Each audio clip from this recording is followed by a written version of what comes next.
It usually comes with sometimes it comes with a word.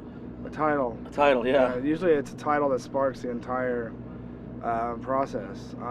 Before we started writing the record, we discussed what we wanted to do and what we wanted to achieve with the sound and sonically and conceptually, and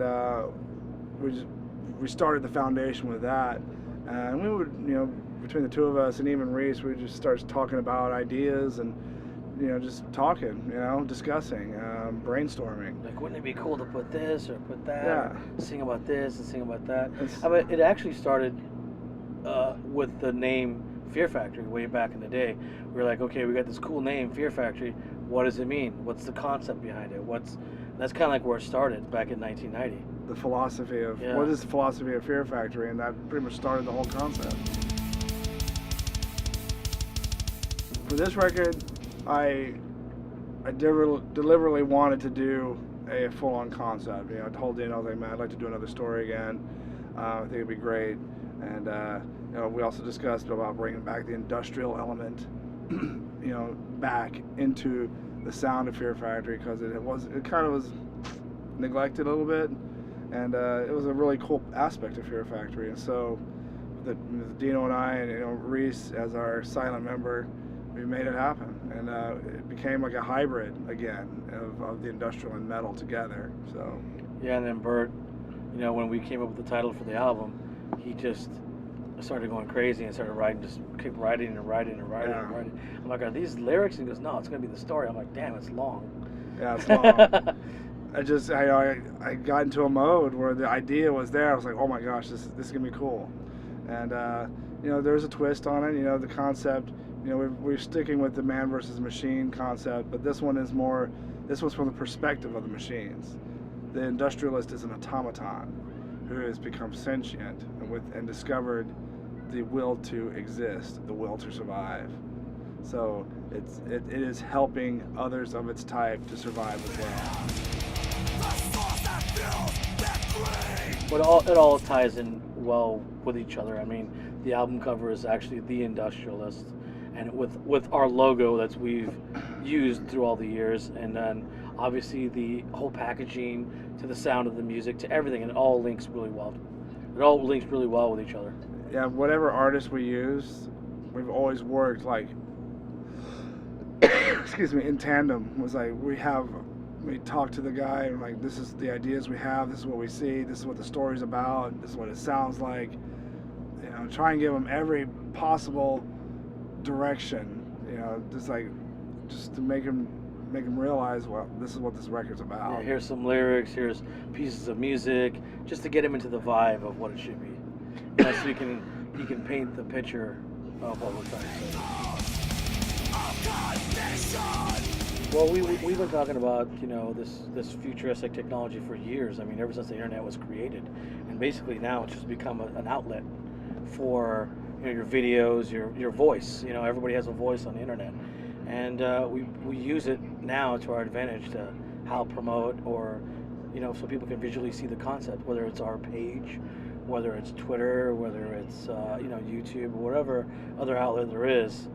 We're going to be on it. MTV doesn't really exist anymore for bands like us. The fact that we can just make a video and not have to worry about censorship. We just make the video we want. Who cares? YouTube will play it. Anyone can watch it. And the next video that's being made is almost finished. It's for a song called New Messiah, and it's radical for us because it's the first one that's not going to have a band performance in it. We just saw some images the other day, and I was like, holy shit. Yeah, I was like, wow, that's going to be our video? Sick. Yeah. It's kind of something it's about time. Yeah, it's something that we've always dreamt of, but never been able to achieve it until now. I think it's because we've been a band for about a little over 20 years now, and we've had fans grow up with us, and some of these fans have actually become artists themselves, video directors, and they're like, hey man, working for Shure, they want to work with a band that they like. Yeah, or they grew up listening to, And so now we have these fans at our fingertips. It's not like us trying to explain something to somebody and sitting there and maybe they get it and maybe they don't. You know what I mean? And you don't exactly end up with what you thought was going to come out. But when you have a fan who's been following the band for years, and they know the concepts, they know the music, they know the sound, they know the idea, it's a lot easier to work with. A long time ago, when we were doing some of our early demos, one of this guy named Billy Gould had put a 57 in front of my cabinet, and for me, the minute that I heard the tone come out of that, I thought, okay, this is it for me. So then, later on, we did our first album and it was a 57. Then the second album, ended up being a 57, because that's pretty much it pretty much became the standard in microphones. I feel for guitar tones. Other producers have tried to use other mics in front of it, but I never liked it. I never, I tried them, but I just never got into it. And I was always sure that I was going to be the 57, and it worked out. Of course we are. And it's pretty much the standard for us. You know what I mean? I think Shure set the standard for microphones in general. Bert uses it for live on the 58. I've always used it live. It's always been the best. It's the most durable. It's the best sounding live microphone for me, for my voice. Always has been ever since the beginning. I've tried a couple others and I was like, yeah, it sounds a little soft, but Sure, the 58's dope. One of the things I've noticed is that since we've been hooked up, that he hasn't had a mic crap out on him yet. Normally, halfway through the set, a mic will crap out. We'll have to get another mic, backup mic. I mean, it's always good to have a backup mic, anyways. But what I've noticed is that he's been doing the whole show for an hour and 15, an hour and 20 minutes without a mic crapping out on him. So that to us is very durable and it's important. Yes, we rehearse like crazy, of course. I mean, we want to be as tight as possible, as possible. And the only way you're going to get that is by rehearsing and then going on the road.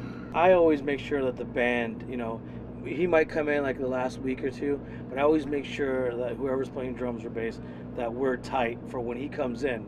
We don't got to fuck around. He's just going to sing, blah, blah, blah, because he can rehearse at home. Yeah. Doesn't matter, you know what I mean? He can warm up his voice anywhere. But for us, as other three guys, we got to get as tight as possible.